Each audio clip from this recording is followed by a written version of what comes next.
Bonjour à toutes et à tous, bienvenue dans votre site Maths et Physique en poche. Aujourd'hui, dans cette séance, je vais aborder avec vous un sujet de mécanique concernant les étudiants de la deuxième baccalauréat. Ce sujet, bien sûr, comporte des questions importantes sur les différentes relations que vous avez vues ou bien que vous allez voir par la suite. Donc, et surtout, on va se baser sur l'application de la deuxième loi de Newton.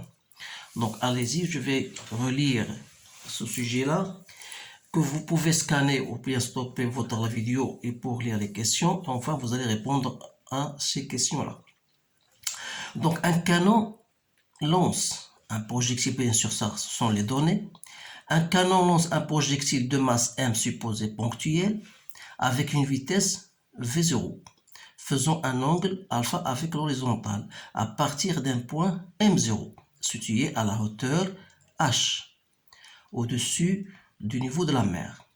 Le mouvement du projectile est étudié dans le repère OXY du plan vertical d'origine O et de vecteur unitaire IJ. Voilà la figure devant vous. L'axe horizontal est pris sur le niveau de la mer. Dans toute la suite, bien sûr, on néglige l'action de l'air.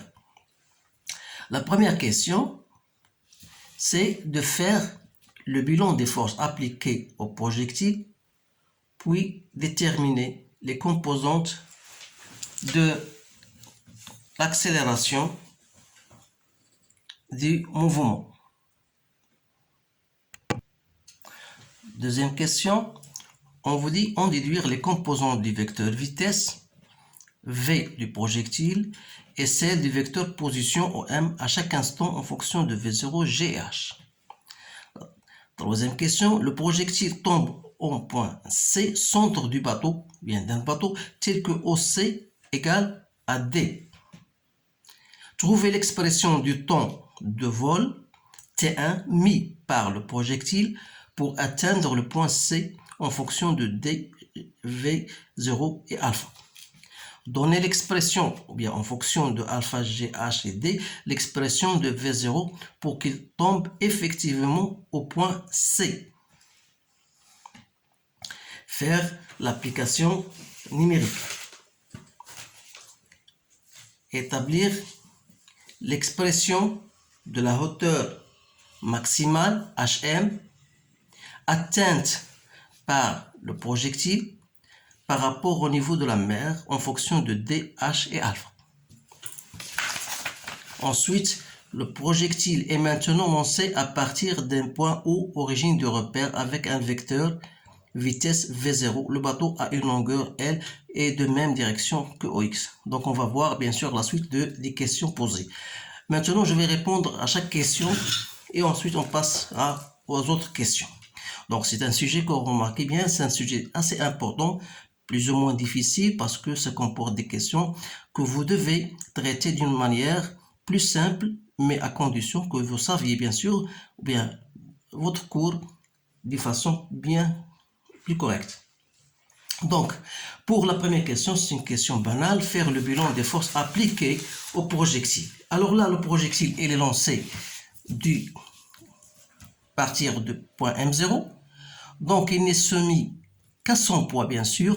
Donc, qu'est-ce qu'on va dire? Donc, on va dire que le projectile, voilà, le projectile est soumis à son poids uniquement. Pourquoi? Parce qu'on a négligé, bien sûr, la force, bien l'action de l'air. Alors là, deuxième question, on déduit les composantes du vecteur vitesse. Donc, on va appliquer la deuxième loi de Newton. Donc, qu'est-ce qu'il nous dit cette loi? La somme des forces appliquées à un solide tel que le projectile, c'est M. A, ça désigne l'accélération. Donc, puisque le projectile est soumis à la seule force P, donc on va écrire P égale à MA.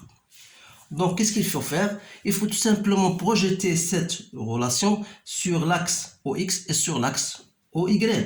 C'est-à-dire sur l'axe OI, qu'est-ce qu'on aura? Le poids, bien sûr, il est perpendiculaire à OI, donc il n'aura pas de composante. C'est-à-dire que 0 égale à quoi? Égale à M à X. Ce qui prouve que AX, donc c'est une constante. Sachant que l'accélération, c'est la dérivée du X par rapport au temps, ça veut dire que Vx, c'est quoi? C'est cette constante-là, qui n'est autre que V0 cosinus de alpha. Voilà la constante. Donc, parce que le vecteur vitesse, il a deux composantes. Il a une composante Vx, c'est-à-dire V0x, et V0y.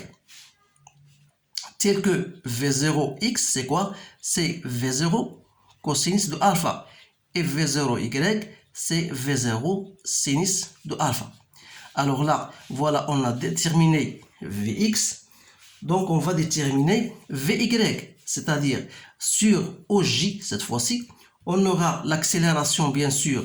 Vous savez bien que l'accélération de la pesanteur, c'est G. Regardez bien, elle est bien de sens opposé à OJ. Donc, c'est-à-dire que vous aurez moins J égale à AY. C'est-à-dire, c'est la dérivée de Vy par rapport au temps. Donc, ça veut dire que Vy n'est autre que moins gt plus une certaine constante. Et cette constante n'est autre que la composition bien de Vy, c'est V0, Y, donc c'est V0 sinus de alpha. Donc, on a bien déterminé Vx, les composants du vecteur vitesse, selon l'axe OX et selon l'axe OY. Maintenant, on déduit aussi les composantes de OM. Alors, OM, c'est quoi? C'est un vecteur. Il aura deux composantes. Il aura une composante X et une composante Y. Alors, pour chercher X, à partir de V0X, vous savez que le V0X n'est autre que la dérivée par rapport à X par rapport au temps. Donc, c'est-à-dire que X, si je voudrais trouver X, je dois faire une intégration de ce V0 cos de alpha. C'est-à-dire que X égale à V0 cosinus de alpha fois T plus X0. Alors que X0, c'est la composante de X à l'instant T égale à 0. Comme X0 égale à 0, on ne va pas tenir compte de l'expression de la valeur de X0, parce qu'il est nul. Donc, pour Y, donc vous faites l'intégration de cela, de Vy, ça vous donne moins 1,5 gt au carré, plus V0 sinus de alpha fois t plus quoi? Plus y à l'instant t égale à 0. Là, c'est ça l'importance de ce problème-là. Parce qu'à l'instant t égale à 0, le projectile est élancé à partir de ce point M0 qui se trouve à une distance h, bien sûr, de O. C'est-à-dire qu'à l'instant t y égale à 0, y0 égale à h. Donc, il ne faut jamais oublier cette expression, cette valeur de h. Donc, on passe maintenant à la question suivante. Le projectile, voilà, il tombe, on vous dit que le projectile tombe en un point C, centre d'un bateau tel que OC égale à D. Alors là, on vous dit trouver l'expression du vol de T1 mis par le projectile pour atteindre le point C. Pour atteindre le point C. Alors, pour atteindre le point C, ça veut dire quoi? Ça veut dire que X égale à D. Donc, à partir de la valeur X, on a X, c'est quoi? C'est V0 cosinus de alpha. Donc, elle va atteindre la D, ou bien elle va atteindre C au un instant T1. Donc, ça égale à quoi? Égale à D. De là, je tire l'instant de vol T1, c'est D sur V0 cosinus de alpha. Voilà l'expression de T1. Maintenant, ça, c'est la question A. La question B, qu'est-ce qu'on vous dit? Déterminer en fonction de alpha, G, H et D l'expression de V0 pour qu'il tombe effectivement au point C. Alors là, il faut toujours réfléchir parce que pour qu'il tombe au point C, quelles sont les composantes de C? C, voilà d'après le schéma, il aura une composante X égale à quoi? Égale à D, et une composante Y qui est nulle. C'est-à-dire, voilà, la composante de C, puisque C se trouve au même niveau, voilà le repère au X, Y, Z, au X, Y. Donc, vous savez que au C égale à D, et la composante de C selon l'axe OY égale à 0. Donc C, il a une composante, je vais dire D, et 0. C'est-à-dire que Y égale à 0. C'est-à-dire que pour X égale à D, on a Y égale à 0. Donc là, qu'est-ce qu'il faut faire? Donc vous avez la valeur de Y. Donc vous avez X égale à D, vous allez remplacer X par D, et Y égale à 0. C'est-à-dire, d'après l'expression de Y, voilà, on aura moins 1 demi G T au carré. Alors T, c'est quoi? C'est D au carré sur V0 au carré cos carré de alpha, plus X plus D tangente de alpha, plus H égale à 0. Vous allez me dire d'où vient cette expression. C'est l'équation de la trajectoire. Parce que d'après cette expression, que je montre, voilà l'équation 1, voilà l'équation 2. Vous avez, à partir de l'expression de la relation 1, vous allez tirer T. C'est quoi T? Égale à X sur V0 cosinus de alpha. Et vous allez remplacer dans 2. Ça va vous donner moins 1 demi G. T, c'est quoi? C'est X sur V0 cosinus de alpha au carré, plus V0 sinus de alpha fois T qui n'est autre que X sur V0 cosinus de alpha plus H. Donc c'est moins 1 demi G 1 sur V0 au carré cos carré de alpha X au carré plus X. Voilà, reste tangente de alpha plus H. Voilà cette expression, c'est d'où vient cette expression que je viens d'écrire maintenant. Donc, on a dit que tout ça égale à 0. Ça veut dire quoi? Donc, nous allons remplacer, nous allons revenir à cette expression pour en tirer, bien sûr, la valeur de V0. Donc, dire que ça, Y égale à 0, ça revient à dire que G, D au carré, parce que je vais remplacer X par D comme je fais ici. Donc sur 2 V0 au carré cos carré de alpha égale à D tangente de alpha plus H. C'est-à-dire que 2 V0 au carré cos carré de alpha égale à G D au carré sur D tangente de alpha plus H.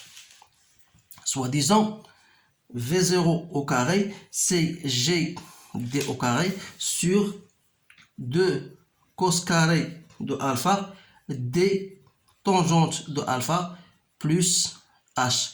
Et par la suite, vous allez tirer V0 n'est autre que racine de ça. Donc racine de D au carré, c'est D. Donc il reste racine de G sur racine de 2 cosinus de alpha, racine de D tangente de alpha plus H. Voilà l'expression de V0. Donc, il suffit de faire votre application numérique. Moi, j'ai trouvé que V0, c'est à peu près égal à 101 mètres par seconde. Donc, vous allez faire votre application numérique. Maintenant, la question C. Établir l'expression de la hauteur maximale HM atteinte par le projectile par rapport au niveau de la mer en fonction de D, H et G et alpha. Ça, c'est une question très délicate parce que je vais vous faire un rappel. Bien sûr, vous savez qu'en maths, vous pouvez traiter cette question de 2 manières différentes. Alors, si vous avez par exemple une courbe en maths, donc voilà, vous avez une fonction y en fonction de x, donc vous avez une courbe par exemple de cette manière-là. Ça, c'est le maximum. Donc, pour trouver ce maximum-là, il faut chercher la fonction dérivée f' de x où il s'annule. Donc, vous allez trouver un certain x1. Donc, ce x1, alors, vous pouvez, pour déterminer y1 correspondante, il suffit de faire l'image, chercher l'image de x1. Alors, c'est la même chose qu'on va faire. Ou bien, je vais traiter d'une autre manière. Alors, lorsque le projectile, pour nous, lorsque le projectile arrive à une certaine distance, voilà, maximum, au sommet que je peux mettre en sommet, alors la vitesse en y sera égale à 0. C'est-à-dire, d'après l'expression de Vy, c'est-à-dire que moins g de t plus V0 sinus de alpha égale à 0. De là, je peux tirer la valeur de t, n'est autre que V0 sinus de alpha sur g. Alors, qu'est-ce que je vais faire? Je vais tout simplement remplacer t dans l'expression de y. Donc, c'est moins g sur 2, V0 sinus de alpha sur g au carré, plus V0 sinus de alpha multiplié par t, donc c'est V0 sinus de alpha sur g, plus h égale, voilà, donc voilà l'expression de h. C'est-à-dire, c'est moins V0 au carré sinus au carré de alpha sur de g, plus V0 au carré sinus au carré de alpha sur g, plus h. Soit disons, y égale à V0 au carré sinus au carré de alpha sur de g plus h. Donc voilà, ça on a dit c'est l'expression de Hm. Mais on vous dit voilà, déterminer à partir en fonction de d et h et alpha. Vous avez remarqué bien sûr que dans cette expression on n'a pas de d, mais on a une expression à laquelle on peut retourner pour déterminer bien sûr cette expression en fonction de ce qu'on vous dit. Vous avez bien sûr V0 au carré, on a déjà déterminé cette expression, V0 au carré égale à G D au carré sur 2 cos carré de alpha D tangente de alpha plus H. C'est-à-dire que si je voudrais trouver V0 au carré sinus au carré de alpha sur 2G, pourquoi? Voilà, moi je voudrais trouver cette expression de V0 carré sinus carré de alpha sur 2. Donc qu'est-ce que je vais faire? Voilà, vous avez l'expression de V0 carré, donc il suffit de multiplier par sinus carré, donc on sait G D au carré sur 2 cos carré de alpha fois D tangente de alpha plus H. Le tout, je multiplie par sinus au carré de alpha sur 2G. Donc, en simplifiant G par G, donc il va vous donner D au carré, tangente au carré de alpha sur 4, D tangente de alpha plus H, parce que sinus carré sur cosinus carré, c'est tangente au carré. C'est-à-dire que l'expression de Hn, donc c'est D au carré, tangente au carré de alpha sur 4, D tangente de alpha plus H plus toujours l'expression de H. Voilà Hm en fonction de ce qu'on vient de vous dire. Maintenant, on va passer à l'autre question. Question numéro 2. Donc, question numéro 2, qu'est-ce qu'ils vous ont dit? Voilà, on dit que le projectile est maintenant lancé à partir de haut, c'est-à-dire, voilà, l'expression de ça devient comme ça. Voilà, il est lancé à partir de haut d'une vitesse V0. Voilà. Donc, toujours mettant un certain angle alpha. Donc, qu'est-ce qui va se passer normalement dans l'équation de la trajectoire? Donc, il faut éliminer tout simplement la valeur de h parce qu'on ne parle plus de h. C'est-à-dire que l'équation de la trajectoire reste telle qu'elle est sans tenir compte bien sûr de la valeur de h. C'est-à-dire que y, la première remarque il faut faire, c'est y, c'est toujours c moins g sur 2 v0 que j'appelle une autre vitesse v0 ou bien v01 comme vous voulez. Donc, v01 au carré cos carré de alpha x au carré plus x tangente de alpha. Voilà l'équation de la trajectoire. Donc, qu'est-ce qu'ils ont, les questions qu'on vous a posées? Voilà. On vous dit, voilà. Ça, c'est une question un peu difficile, mais on va la traiter d'une manière assez simple. Donc, le projectile tombe à une distance D1 égale à L sur 2 en deçà de la cible C. C'est-à-dire, quand le vecteur vitesse V01 fait un angle alpha 1. C'est-à-dire quoi? Voilà, vous avez le bateau. Le bateau, il a une longueur L. Donc, lorsque le projectile tombe à une...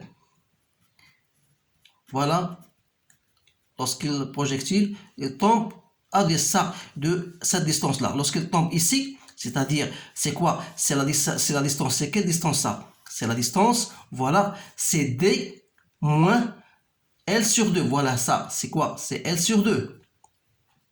Voilà, on vous donne la bande L, donc c'est L sur 2. Donc c'est D moins L sur 2. On va noter cette distance comme égale à D, à une distance x1. On va noter x1. Donc x1 c'est quoi? C'est D moins L sur 2. Voilà.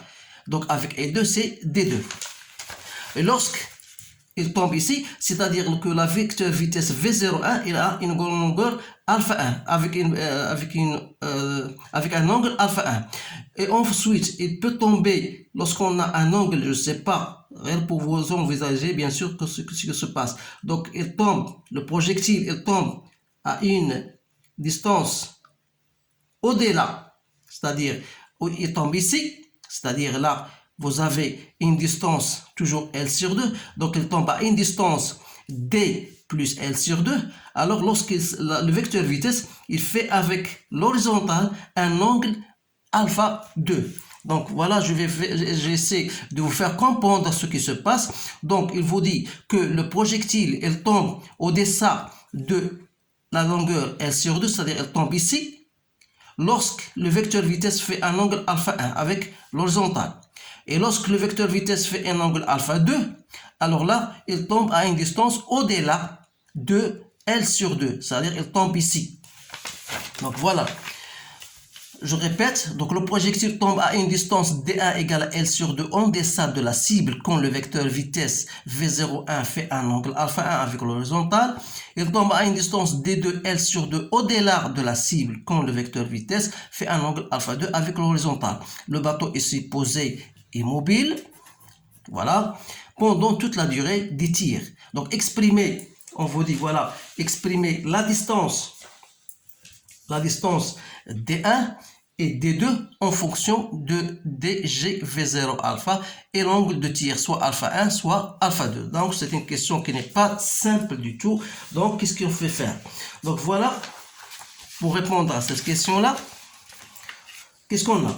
On a dit que il suffit de remplacer parce que lorsqu'il tombe à une distance au-deçà de C, c'est-à-dire X sera égal à quoi? Égal à D moins L sur 2. Alors lorsque je vais remplacer Y avec c'est moins G sur 2 V0 1 au carré cos A carré de quel angle? De alpha 1. X c'est quoi? C'est D moins L sur 2, c'est-à-dire L sur 2 c'est quoi? C'est D1. Voilà, D1 au carré plus X, c'est-à-dire D moins D1 tangente de alpha 1 égale à quoi? Égale à 0. Pourquoi égale à 0? Parce que C se trouve au même niveau. Voilà. Lorsque le projectile tombe en un point ici, vous avez ce point-là. Et là, une composante x1, mais sur l'axe OY, il a une composante égale à 0. Donc, on va écrire, voilà cette expression égale à 0. Donc, à partir de cette relation, on va tirer D1. Donc, qu'est-ce qu'on va écrire? Tout simplement, on va écrire, voilà, on aura moins G sur 2V01 au carré cos carré de alpha 1 cette fois-ci, D moins D1 au carré égale à quoi? Égale à D moins D1 tangente de alpha 1 avec un signe moins, c'est-à-dire on va faire plus plus. Donc de là, je simplifie par D moins. Donc qu'est-ce qu'il nous reste? Il nous reste G sur 2V0 au carré cos carré de alpha 1 D moins D1 égale à tangente de alpha 1. C'est-à-dire que D moins D1 égale à 2 tangentes de alpha 1 V0 1 au carré cos carré de alpha 1 sur G Donc, c'est-à-dire, tangente de alpha, c'est 2 fois sinus de alpha 1 sur cos de alpha 1. Donc, V0 au carré, cos carré de alpha 1 sur, bien sûr, sur G. Donc, on va simplifier cos alpha. Donc, ça va nous donner, en fin de compte, V0 au carré, 2 fois sinus de alpha 1 cos de alpha 1 sur G, c'est-à-dire V0 au carré sinus de 2 alpha 1 sur G. Donc, D1 sera égal à D moins V0 1 au carré sinus de 2 alpha 1 sur G. Voilà l'expression de D1. Donc, il nous reste maintenant l'expression de D2. C'est-à-dire que, voilà, vous avez le bateau, de longueur, ici c'est L, voilà C. Donc, le projectile, maintenant, il tombe ici. C'est-à-dire à une distance égale à quoi?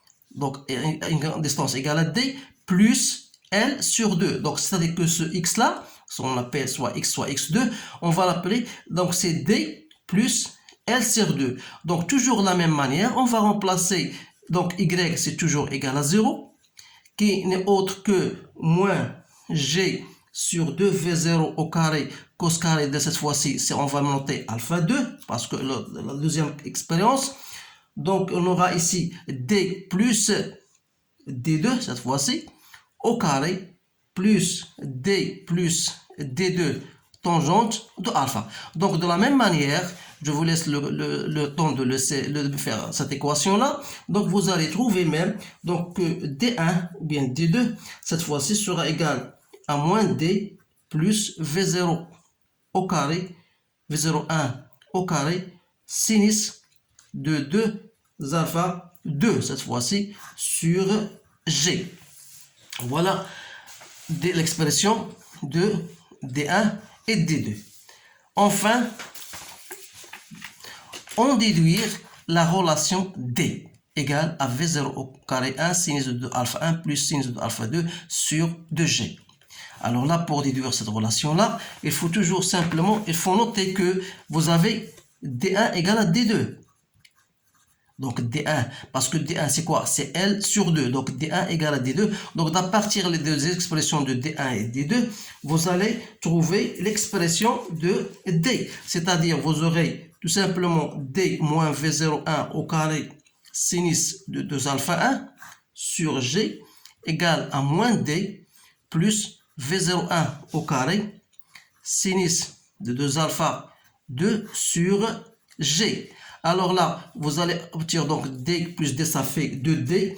Donc, on aura 2D égale à V01 au carré sur G que je vais mettre en commun. Donc, il reste sinus de 2 alpha 1 plus sinus de 2 alpha 2. C'est-à-dire que D n'est autre que V01 au carré sur 2G sinus de 2 alpha 1 plus sinus de 2 alpha 2. Voilà l'expression et c'est bien celle qu'ils nous ont donnée.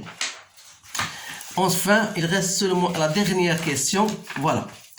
Déterminer, on vous dit, déterminer l'angle, déterminer en fonction de alpha 1 et alpha 2, l'angle d'état pour que le projectile atteigne le point, la cible C. Puis calculer sa valeur. Donc maintenant, on veut que le projectile, voilà notre bateau. Donc le projectile, on veut qu'il atteigne le point C. Alors vous savez, à partir de le repère OXY, on veut que cette distance-là soit égale à D. Donc il faut que X soit égal à D. Donc il faut que X égale à D, c'est-à-dire que X pour nous c'est quoi? On a déjà trouvé l'expression de X, c'est V01 au carré sinus de 2 d'état sur G. Alors il faut que ce X là soit égal à D. Or D on a trouvé c'est quoi? C'est V01 au carré sur G sinus de 2 alpha 1 plus sinus de 2 alpha 2 sur 2. Alors, par analogie, donc ça veut dire que sinus de θ n'est autre que sinus de 2 alpha 1 plus sinus de 2 alpha 2. Voilà, sur 2. Donc voilà l'expression de θ. Donc on vous dit de trouver des θ. Donc il suffit de simplement trouver la valeur. Vous avez la valeur de alpha 1 et de la valeur de alpha 2. Donc vous allez trouver sinus de θ et ensuite vous allez en déduire la valeur de θ. Voilà tout ce qu'il y a dans cet exercice. Je vois que c'est un exercice assez important mais assez difficile. Donc j'espère bien sûr que vous allez bien comprendre si vous stoppez votre vidéo. Donc je vous souhaite une bonne chance et je vous dis à bientôt.